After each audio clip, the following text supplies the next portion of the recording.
देखो बेटा मेरे, सबको राधे राधे जी। आज हम क्रॉस प्रोडक्ट सीखेंगे बेटा मेरे। आई जे के, आप 3 डायमेंशन के अंदर करते हो आई जे के। ये सर्कुलर वे में मैंने लिखा हुआ है यहाँ पे समझाने के लिए। एक तरह से आपको एक पैटर्न याद रखना है, आई जे के।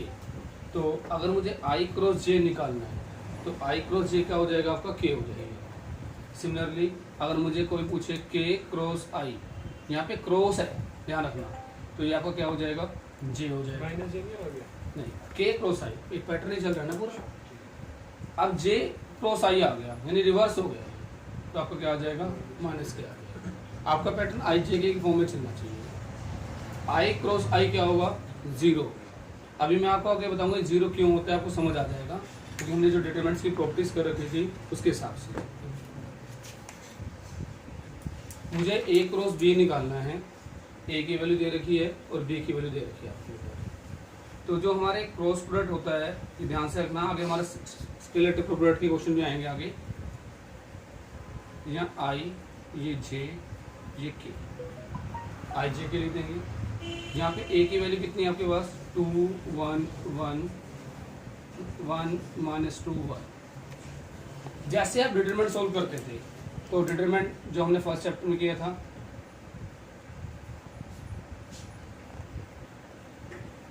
हमारे पैटर्न होता है बेटा मेरे, expand bye R1। Expand bye आपने R1 कर दिया, आपका आ गया ये एक्सपेंड बाय R1। सबसे पहले यहाँ पे आप आई लिखोगे, क्या लिखोगे बेटा मेरे आप, आई।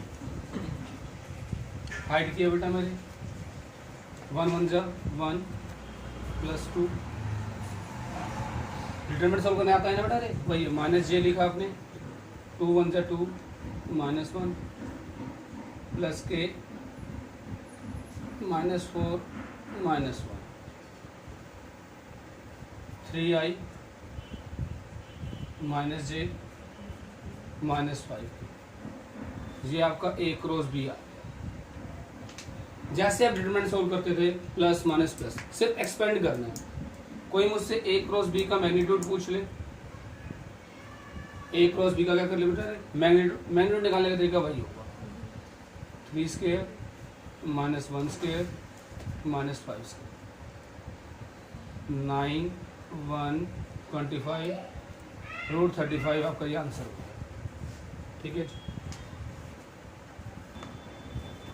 बेटा, अभी एक बार ध्यान रखना, सभी स्टेटमेंट में ध्यान दो एक बार। इफ ए वेक्टर दे रखा है और बी वेक्टर दे रखा है आपको, find a unit vector perpendicular to both.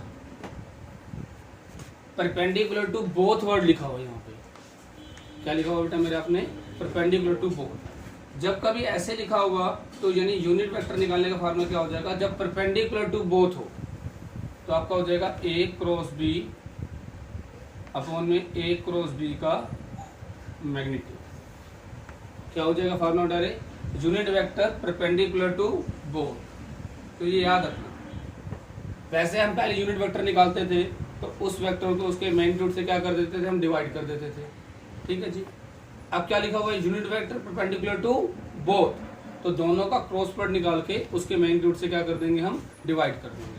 जैसे पिछले क्वेश्चन में हमने ए क्रॉस बी भी निकाला था, मैग्नीट्यूड भी निकालना था। तो अगर मुझे यूनिट वेक्टर निकालना होगा तो दोनों का परपेंडिकुलर मतलब कि ए क्रॉस बी निकाल के उसके मैग्नीट्यूड से डिवाइड। तो पहले मैं आपको ए क्रॉस बी निकालना सिखा रहा हूँ। यहाँ लिखेंगे आप आई जे के 2 -1 1 3 4 -1। मैं लिख दूंगा एक्सपेंड बाय R1। आप किसी भी तरीके से एक्सपेंड कर सकते हो, R1 R2 R3 C1 C2 C3। तो मैंने पहले आई लिखा 1 -4 माइनस जे लिखा -2 -3, फिर मैंने के 8 + 3। ठीक है जी, -3i + 5j + 11। फिर आपने निकाल दिया ए क्रॉस बी का मैग्नीट्यूड 9 25 121 √155। फिर आपका हो गया unit vector perpendicular to both, तो आपका फार्मूला होगा ए क्रॉस बी अपॉन में ए क्रॉस बी का मैग्नीट्यूड। तो आपका ए क्रॉस बी कितना आया आपका -3i 5j 11k अपॉन में √155। इस क्वेश्चन में आगे मुझे ना साइन थीटा भी निकालना है, एंगल साइन मेंशन कर रखा है उसने। तो साइन थीटा निकालने का फार्मूला होगा आपके पास ए क्रॉस बी का मैग्नीट्यूड, ए मैग्नीट्यूड बी मैग्नीट्यूड। तो आपका ए क्रॉस बी का पहले तो आप ए मैग्नीट्यूड निकाल लीजिए। ए मैग्नीट्यूड कितना रहेगा 4 + 1 + 1 √6। बी मैग्नीट्यूड आएगा आपका 9 16 + 1 26 साइन थीटा। ए क्रॉस बी का मैग्नीट्यूड आपका निकला कितना था √155, नीचे आ जाएगा आपका √6 √26। ठीक है जी, इसको मल्टीप्लाई किया आपने प्रॉपर आ जाएगा √155 अपॉन में 156। थीटा की वैल्यू निकालना चाहो साइन इनवर्स रूट के अंदर 155 156। ठीक है जी। या अब हमारे ना कुछ क्वेश्चन आएंगे एरिया ऑफ ए पैराग्राम, या डायगोनल दे रखा होगा या ट्रायंगल्स के पॉइंट्स दे रखे होंगे, तो पहले वो ध्यान देखना है आपने। तो सबसे पहले मुझे लिखा हुआ है area of a parallelogram with adjacent sides. मुझे साइड्स गिवन है ए क्रॉस बी, तो हमारा फार्मूला ये होगा। सपोज करो अगर मुझे सिर्फ पॉइंट्स दे देता, ये पैराग्राम दे रखा है ए बी सी डी, मुझे पॉइंट्स दे दिए उसमें। ठीक है जी बेटा मेरे, तो हम एक पॉइंट को फिक्स करके वैल्यू निकालेंगे। जैसे मैंने इसको फिक्स कर लिया ए, तो मैं ए डी निकालूंगा और ए बी निकालूंगा। एडजेसेंट साइड का मतलब क्या होती है, तो साथ साथ होती है। ठीक है जी। ए डी निकालने का फार्मूला क्या होगा, position vector of D minus position vector of A. A B निकालने का फार्मूला क्या होगा, position vector of B minus position vector of A. तो साथ साथ आप सी से भी निकाल सकते हो, तो कैसे निकालेंगे, C D C B. D से भी निकाल सकते हो, डी सी डी ए, ऐसे बी को भी फिक्स कर सकते हो। अगर सीधा उसने हमें ए और बी दे रखे कि एडजेसेंट साइड थी, तो वही हमारे ए बी लेनी है। अगर आपको पॉइंट्स दे रखे हैं जैसे ए बी सी डी, अगर आपको पॉइंट्स दे रखे हैं तो आप एक पॉइंट को फिक्स करोगे, उससे आप वैल्यू निकालोगे। ठीक है। ऐसे मेरे को क्या है, एरिया ऑफ पैराग्राम निकालना है, उसके डायगोनल दे रखे हैं। मुझे क्या दे रखे हैं बेटा मेरे, डायगोनल गिवन है, तो आप सीधा कर लोगे। नहीं तो आपको पैराग्राम दे रखा है ए बी सी डी, तो आप ए सी और बी डी निकालोगे। ठीक है जी, तो वही चीज है।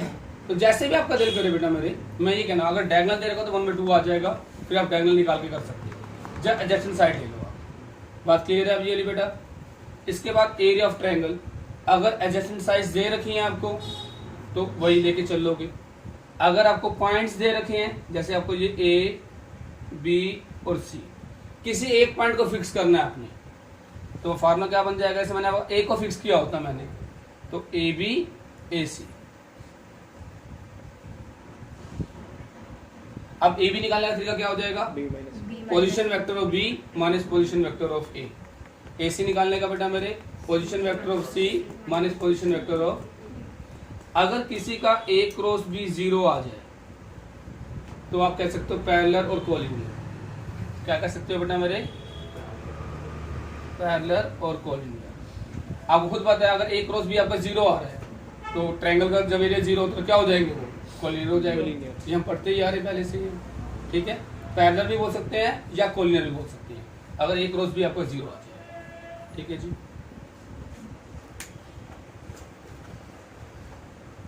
Find the value of P for which A और बी आपको गिवन है आर पैरेलल वेक्टर। जब ये पैरेलल वेक्टर दे रखी हो, इसका मतलब होगा आपका ए क्रॉस बी क्या होगा, 0। तो सबसे पहले आप ए क्रॉस बी निकालोगे, आई जे के 3 2 9 1 P3, ये लिख लिया। एक्सपेंड बाय R1 लिखा, आपका ये आ गया जो आपने एक्सपेंड किया। ठीक है जी। आपको पता है पैरेलल वेक्टर है या कोलिनियर है, तो ए क्रॉस बी क्या होगा, इक्वल टू 0 होगा। तो इस 0 को हमने कैसे लिख लिया, 0i + 0j + 0k, 0i 0j 0k। Comparing आई जे के कोफिशिएंट। मैंने आई जे के कोफिशिएंट को कंपेयरिंग किया। यहाँ पे आई के साथ क्या है 0, यहाँ पे आई के साथ क्या है 6 - 9 पे, वो 0 ही है। के साथ 3p - 2 0, तो p की वैल्यू मेरे पास 2/3 आ जाएगी। ठीक है जी। Find the area of a triangle. आपको ए गिवन है, बी गिवन है, सी गिवन है। मैं आपको बार बार कह रहा हूँ, अगर आपको एडजस्टमेंट साइज दे रखी होंगी तो आप सीधा उसका यूज कर लोगे। अगर आपको पॉइंट दे रखा है तो एक पॉइंट को फिक्स करोगे, उससे इक्वेशन निकालोगे। चाहे आप ए को फिक्स कर लो, चाहे आप बी को फिक्स कर लो, चाहे सी को फिक्स कर लो। मैं ये लाइन बोलना चाहता हूँ। पहले आप निकालोगे position vector of A, i + 2j + 3k। Position vector of B 2i + 5j - k। Position vector of C -i j + 2k। अब मैं ए को फिक्स कर रहा हूँ, आप किसी को भी फिक्स कर सकते हो। अब मैं निकाल रहा हूँ ए बी, और एक बात सुनो बेटा मेरे, ए बी लिख के ना मैं ब्रैकेट में इसको ए वेक्टर लिख देता हूँ। तो ए बी निकालने का फॉर्मूला क्या होगा, position vector of B minus position vector of A. ठीक है जी।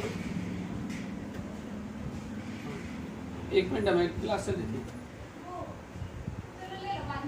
एक मिनट में आया फिर मैं अभी। ठीक है।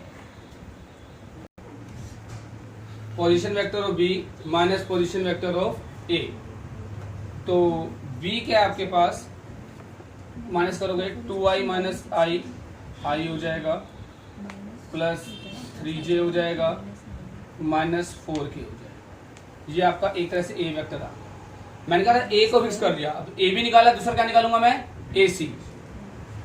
ए सी निकालने का फॉर्मूला, इसको मैंने बी कह दिया।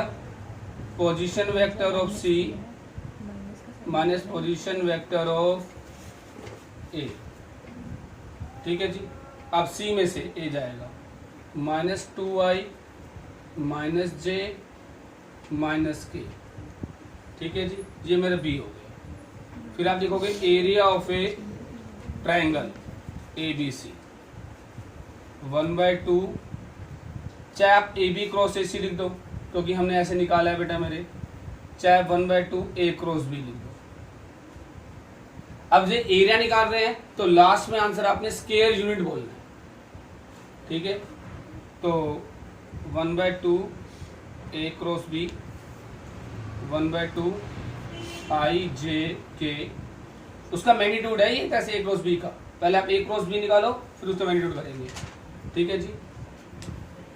तो i j k, ए की वैल्यू कितनी है बेटा मेरे आपके पास 1 3 -4, इसकी वैल्यू -2 -1 -1।